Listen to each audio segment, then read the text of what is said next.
Hey everyone, so a lot of people have been wanting to know exactly my full entire testimony since a lot of people haven't heard about it.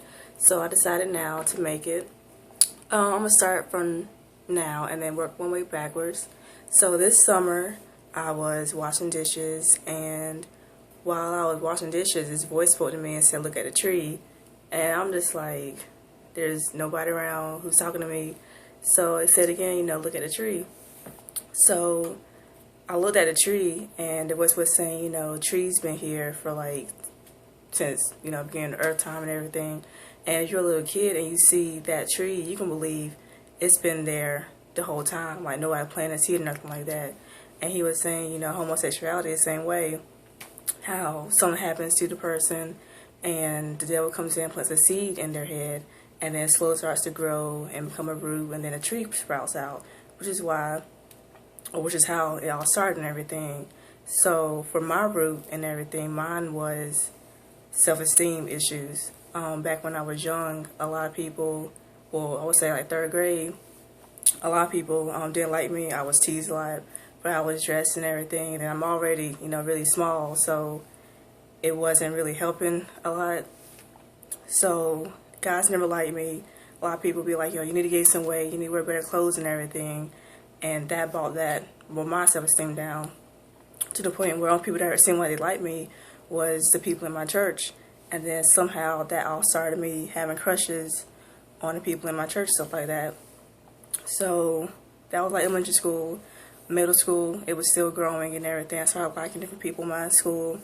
And then once I hit my 8th grade, 9th grade year, I started wearing baggy clothes and everything just to cover up myself, which is how the whole stud mentality all of a sudden started and everything. I didn't really like wearing girly clothes, felt more comfortable in boyish clothes, stuff like that.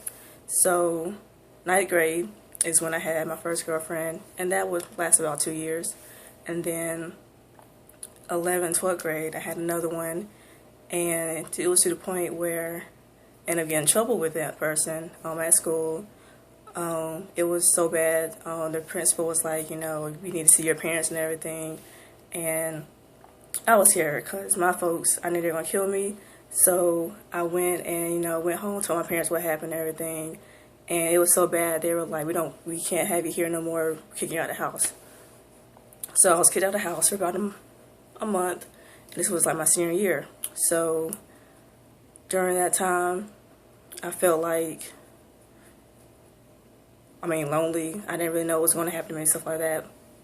So I ended up getting back in the house and ended up graduating, and then ended up going to college.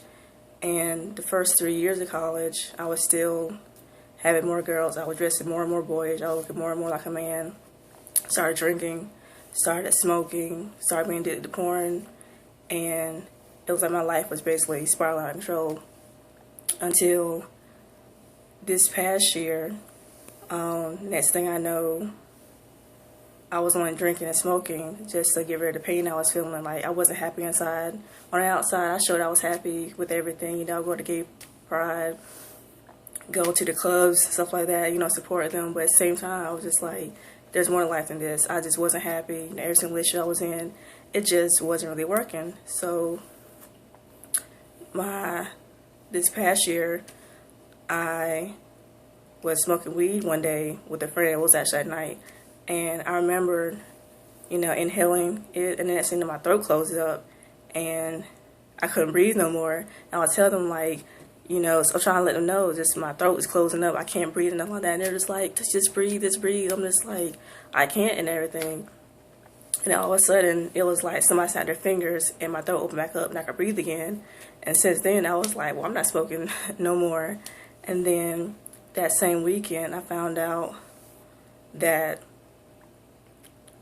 somebody was blaming me for raping somebody, and I wasn't happy about that. So I was just drinking, and then kind of just forgot about that. And then this summer, the same person hit me up, and they were like, you could have been in jail this past summer because they had so much evidence against you that you could have actually been in jail. So I was just like, okay, my throat closed up earlier this year, could have been in jail for a rape.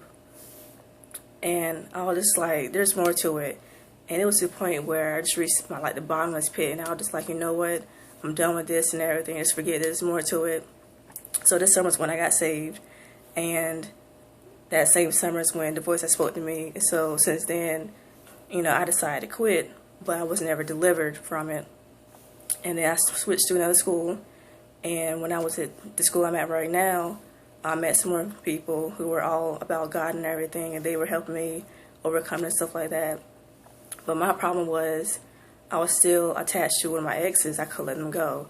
I had them higher than I had God, and it was like they were my idol.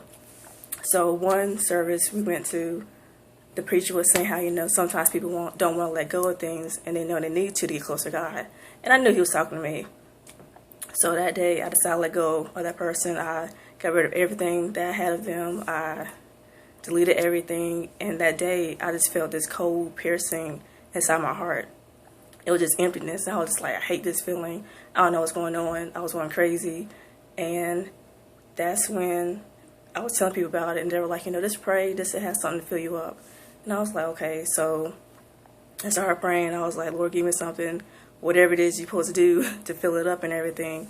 And 2 days later, I woke up and heard his voice say, you've been delivered. And I was just like, huh? So I'm going around campus, staring at people, seeing attraction, and there was no attraction whatsoever. And also that feeling that I had in my heart was gone too. It was just this overwhelming field of joy and love and this warmness, and it was just like I had this love for everybody. So I was going around telling people, I love you so much. I mean, you're awesome. Stuff like that. I just had this warmness inside me, and then had this fire of like sharing God's message for everybody, going around talking to different people. And ever since then, I've been delivered. He's been using me to talk to different people. He's told me where somebody who had died was buried at. I mean, it's been a crazy year for me so far, but that's my testimony. Be blessed.